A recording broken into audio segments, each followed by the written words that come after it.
Hello, welcome to my channel. My name is Lizzie, and for today's video we are watching the Blair Witch Project. So I am not the biggest fan of found footage. I'm pretty sure I've probably talked about that on my channel before, and I'm not that big of a fan of this film. I've only seen it I think once though, so I really can't harshly judge it too much. I'm pretty sure it's all around the same time as like The Exorcist, and I think there's some other movies that I also just was not a big fan of upon the first watch. So I am interested to rewatch this one and see if my feelings change at all.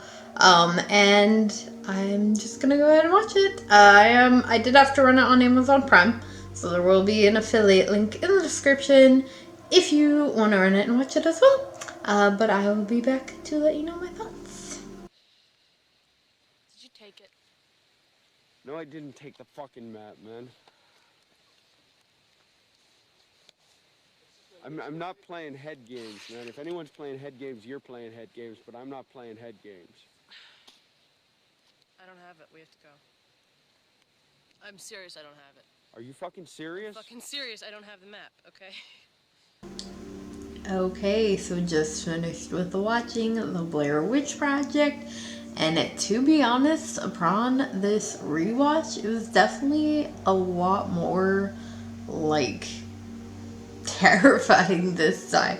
I liked it a lot more. I don't love it, but it's definitely, I understand and respect the appreciation for the film, and I have a newfound appreciation for this film.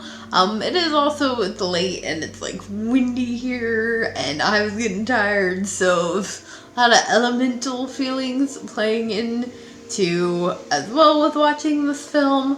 But I still definitely enjoyed it more this time. I will say the scenes at night I preferred the most. I thought that those moments with obviously the voices and the screams and sounds that they're hearing, and when they're having to run through the woods, those parts were definitely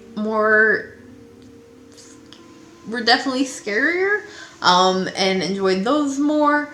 The daytime stuff, I'm like the witchy things, I was kind of meh about, to be honest. I feel like I would have overall enjoyed this more if it's more of a psychological thing where, you have this group of people who are lost in the woods for several days and they all start to kind of lose it, which is true, they do, and the witch is kind of playing on that, or something is playing on that, which they never really you have the stick figures and the rock formations and all of that kind of assumption play, which I guess I did enjoy about this film, is that there's never a true reveal. There's no creature that you see, which I tend to personally prefer when you don't see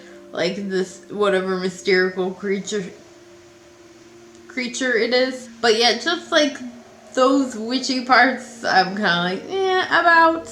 I like the idea of it being a psychological thing, and definitely the acting in this film is great, and I think that they did a really good job, with just the way I think anyone would kind of react and start to change in those situations when you are tired and hungry and you just want to go home and you're lost and you start to realize that you might not make it home, and people would turn on each other and blame each other, and they did a really good job of portraying all of that. All in all, I did actually really enjoy this film.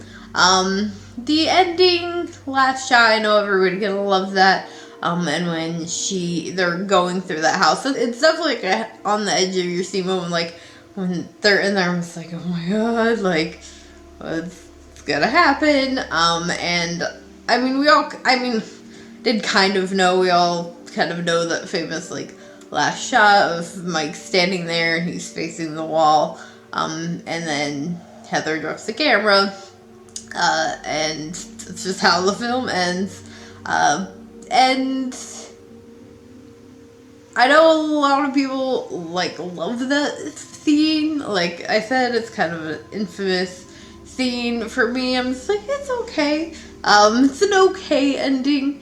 Not that I really expect or would prefer anything different. There's not really a different ending that I could see for this film. It's a make sense ending. Except for how you would find the camera. And I like how they kind of explain why Heather specifically kind of continues to film.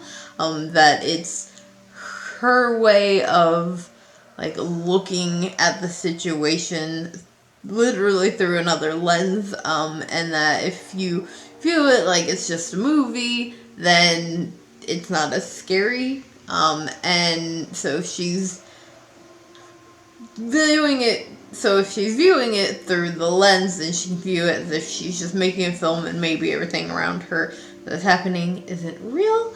And I like that, because very often you have the issue with found footage of, like, okay, why are people still filming what's going on? And, like, kind of one of the aspects I don't really enjoy about found footage is just the fact that, you know, it plays on the idea that it is found footage, that it's meant to be real, but when you know that it's not, that's kind of ruined, in my opinion, and sometimes you're just left with a bunch of jump scares. But this isn't a film that really plays on the idea of jump scares. Again, I feel like it plays heavily on psychological, and I really enjoyed that.